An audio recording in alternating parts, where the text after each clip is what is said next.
71-এ আমরা দেখেছি যে পাক হানাদাররা দরজায় ঠক ঠক করত এবং জিজ্ঞেস করতো যে মুক্তি আছে কিনা। আর 2024 সালে দেখলাম যে যে দেশটা আমরা রক্তের বিনিময়ে 30 লক্ষ শহীদের রক্তের বিনিময়ে স্বাধীন করলাম, সেই দেশে ব্লক রেড দিয়ে রাতের অন্ধকারে 2টা-3টার সময় ঠক ঠক করে জিজ্ঞেস করে কোনো ছাত্র আছে কিনা।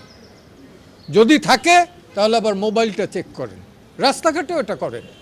কোন আইনের বলে করেন, কোন অধিকার বলে করেন? মোবাইল চেক করার রাইট তো কারো নাই। It is absolutely personal affairs.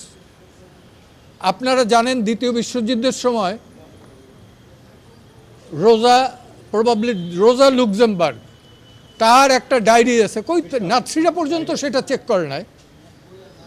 তো সেই ধরনের আমার দেশে ইভেন জুলিয়াস ফুসিক ফাঁসির মঞ্চ থেকে লেটার অফ গ্যালোজ, সেখানেও কিন্তু তারা এই সুবিধাগুলো পেয়েছিলেন। আজকে বাংলাদেশে এই আইটি ইনফরমেশন টেকনোলজির যুগে আমার মোবাইল চেক করবে যে কেউ, আমার ডায়েরি চেক করবে যে কেউ, আমার প্যান্ট চেক করবে যে কেউ, এই অধিকার তো কাউকে দেওয়া হয় না।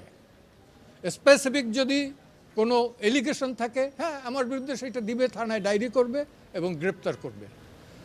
তো এইটার তো কোনো নেই। এবং এইখানে অ্যাপেলেট ডিভিশনের 54 এবং 167 রিমান্ড এবং 54-এ গ্রেপ্তার নিয়ে একটা সুনির্দিষ্ট নীতিমালা আছে।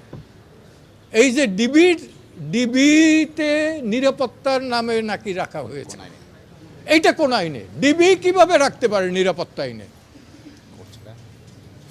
ডিবির কোনো অধিকার নাই তাদের নিরাপত্তার জন্য রাখতে পারবেন।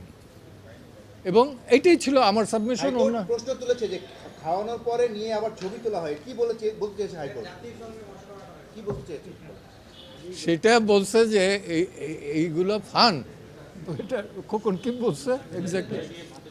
ভাতের টেবিলে বসে ছবি তুইলে এটা করেন, আপনি কি এটা মস্করা পাইছেন? ঠিক এই মস্করা ল্যাঙ্গুয়েজটা ইউজ করছে।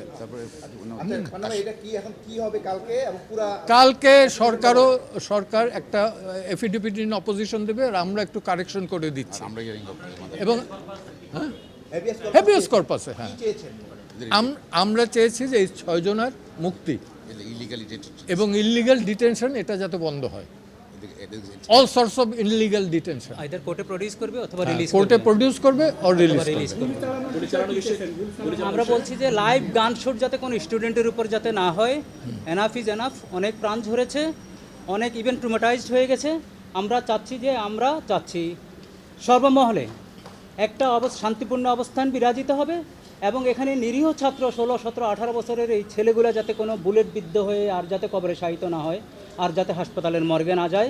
এই ব্যাপারে হাইকোর্ট, সর্বোচ্চ আদালত, যে প্রোটেকশন এখন খুবই জরুরি। আপনার হাইকোর্টের অ্যাম্পল পাওয়ার আছে প্রোটেকশনের ক্ষেত্রে, ডাইরেকশনের ক্ষেত্রে, ওইটাই চাওয়া হয়েছে। আপনারা তো সাংবাদিক, আপনারা জানেন দেশ স্বাধীন হওয়ার পর ইভেন পাকিস্তান আমল 47 থেকে এই পর্যন্ত 71 বাদে আর কখনো এই স্বল্প সময়ে এতগুলো তরুণ আত্মাহুতি দিয়েছে কিনা এইটা ইতিহাসে। আমিও কিন্তু ছাত্রলীগ করতাম, আমিও কিন্তু 71-এ গুলি খেয়েছি বা হাঁটুতে।